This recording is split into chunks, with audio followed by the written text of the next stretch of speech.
Audio book वाङ्मय 66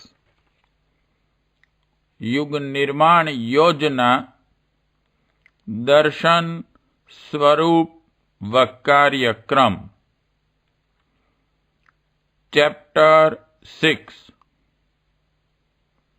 part 23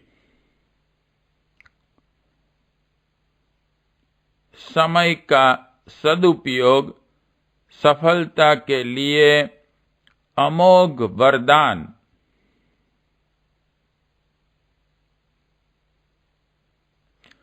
समय मनुष्य जीवन की वह मूल्यवान संपत्ति है जिसकी कीमत पर संसार की कोई भी सफलता प्राप्त की जा सकती है। भगवान ने मनुष्य को अपने राजकुमार के रूप में भेजा है और साथ ही समय नाम की ऐसी बहुमूल्य संपदा प्रदान की है कि उसके बदले वह संसार का जो भी सुख वैभव चाहे खरीद सकता है। मनुष्य का समय, मनोयोग और परिश्रम जिस दिशा में भी लग जाए उसी में चमत्कार पैदा होगा। संसार के महापुरुषों की प्रधान विशेषता यही रही है कि उन्होंने अपने जीवन का एक एक क्षण निरंतर काम में लगाए रखा है, वह भी पूरी दिलचस्पी और श्रमशीलता के साथ।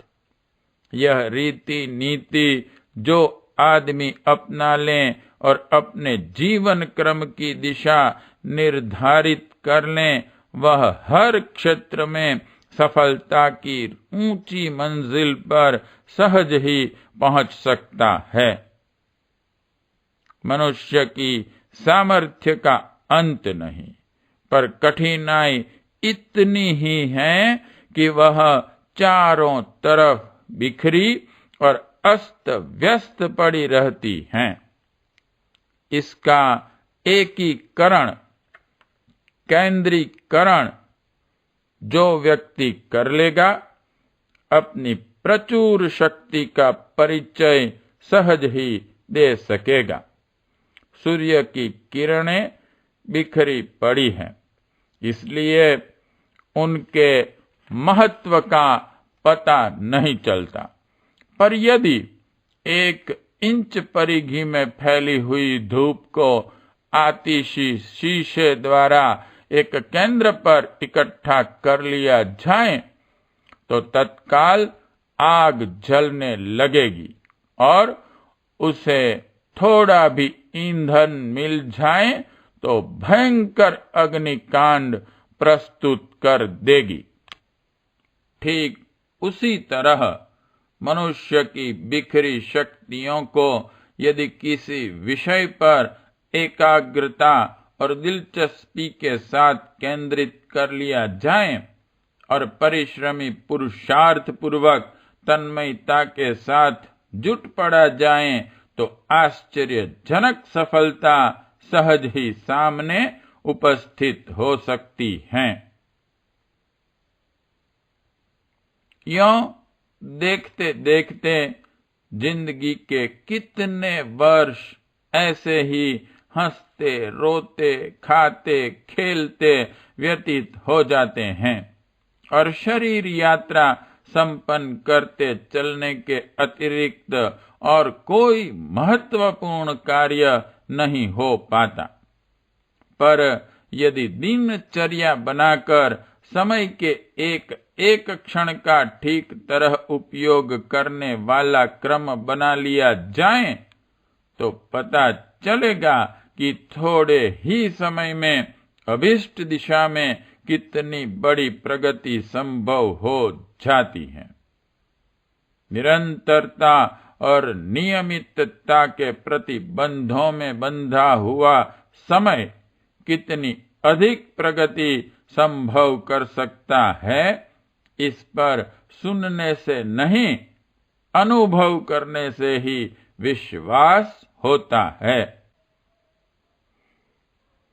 विदेशों में लोग अपने दैनिक कार्यों से निवृत्त होकर 2 घंटा रोज रात्रि पाठशालाओं में पढ़ने जाते रहते हैं। मामूली श्रमिक और छोटी स्थिति के लोग यह क्रम चलाते रहने पर 10-20 वर्ष में एमए आदि की उच्च परीक्षाएं पास कर लेते हैं। जर्मनी के प्रसिद्ध विद्वान एंडरसन ने 1 घंटा रोज अन्य भाषा सीखने के लिए निर्धारित किया और वे 30 वर्ष में संसार की प्रायः सभी प्रमुख भाषाओं के विद्वान बन गए। अपने देश में संत विनोबा 24 भाषाओं के विद्वान कहे जाते हैं। यह ज्ञान उन्होंने अपने व्यस्त कार्यक्रम में से थोड़ा सा समय उपयुक्त ज्ञान संपादन के लिए नियमित रूप से लगाकर ही उपलब्ध कर लिया था। यह रास्ता हर किसी के लिए भी खुला पड़ा है। आलस्य और प्रमाद में हम बहुत समय गंवाते हैं। जो काम जितनी देर में हो सकता है, सुस्ती और आधे मन से करने पर वह उससे दूने चौगुने समय में होता है। मुस्तैद और फुर्तीला मनुष्य 1 घंटे में दाल रोटी बना खाकर निश्चिंत हो सकता है, पर आलसी, ढीला और मंदचर व्यक्ति उसी काम को अव्यवस्थित ढंग से करते रहने पर आधा दिन गुजार देगा। लोग ऐसे ही ऊंघते, सुस्ताते, जैसे तैसे करते धरते छोटे छोटे थोड़े से कामों में अपना सारा समय बर्बाद कर लेते हैं, जबकि मुस्तैदी और समय का मूल्य समझने वाले व्यक्ति उतने से समय में 10 गुने काम निपटा कर रख देते हैं। शिथिलता से समय सिकुड़ता और मुस्तैदी से फैलता है। रबड़ खींचने से लंबी हो जाती है और छोड़ने से सिकुड़ जाती है। इसी प्रकार ढीले पोले मन और शरीर को लेकर काम करने से बहुत थोड़ा ही परिणाम निकलता है, पर मन और शरीर को एकजुट करके उत्साह के साथ तत्परता दिखाई जाए तो थोड़े समय में कितना अधिक काम कितनी खूबसूरती के साथ संपन्न होता है, उसका चमत्कार कहीं भी देखा जा सकता है।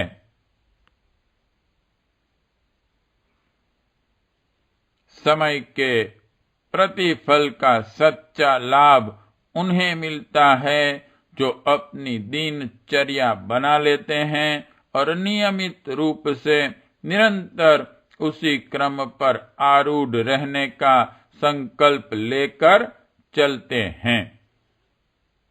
एक दिन एक सेर घी खा लें और 1 महीने तक जरा भी न खाएं, एक दिन 100 दंड पी लें और 20 दिन तक व्यायाम का नाम भी न लें, तो उस ज्वार भाटे जैसे उत्साह के उठने व ठंडे होने से क्या परिणाम निकलेगा।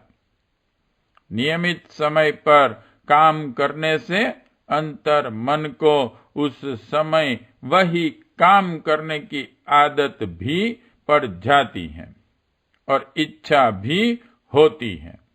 चाय, सिगरेट आदि नशे जो लोग नियमित रूप से करते हैं उन्हें नियत समय पर उसकी तलब उठती है और न मिलने पर बेचैनी होती है।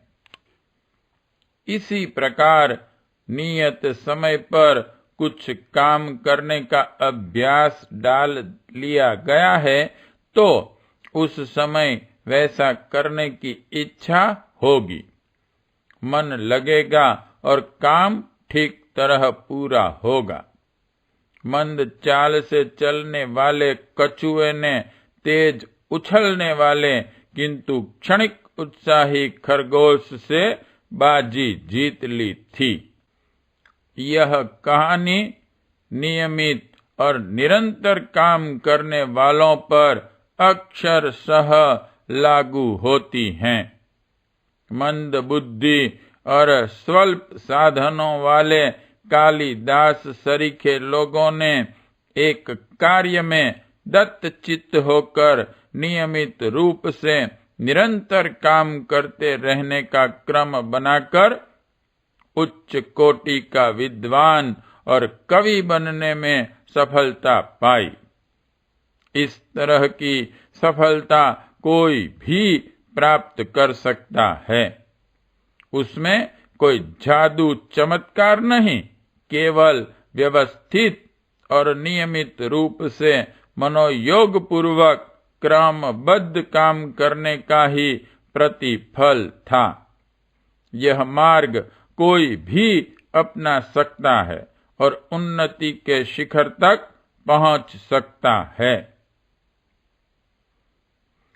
सामान्यतः रोटी कमाने के लिए 8 घंटे, सोने के लिए 7 घंटे, नित्य कर्म के लिए 2 घंटे माने जाएं तो कुल मिलाकर 17 घंटे हुए।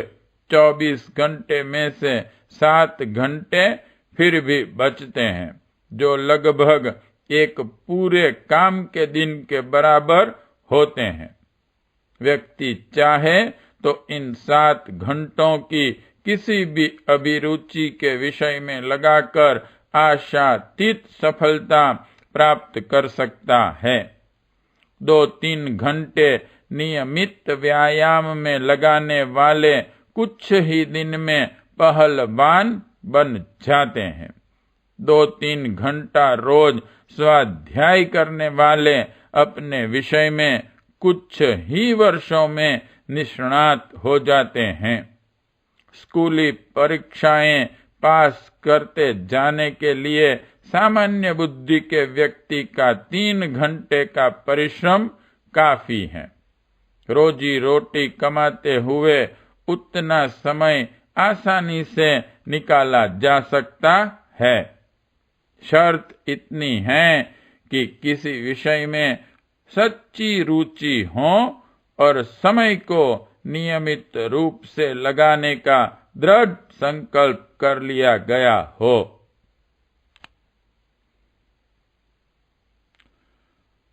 लोक सेवा आत्मिक आकांक्षाओं की तृप्ति के लिए, जीवनोद्देश्य की पूर्ति के लिए कुछ समय लगाया जाना आवश्यक है।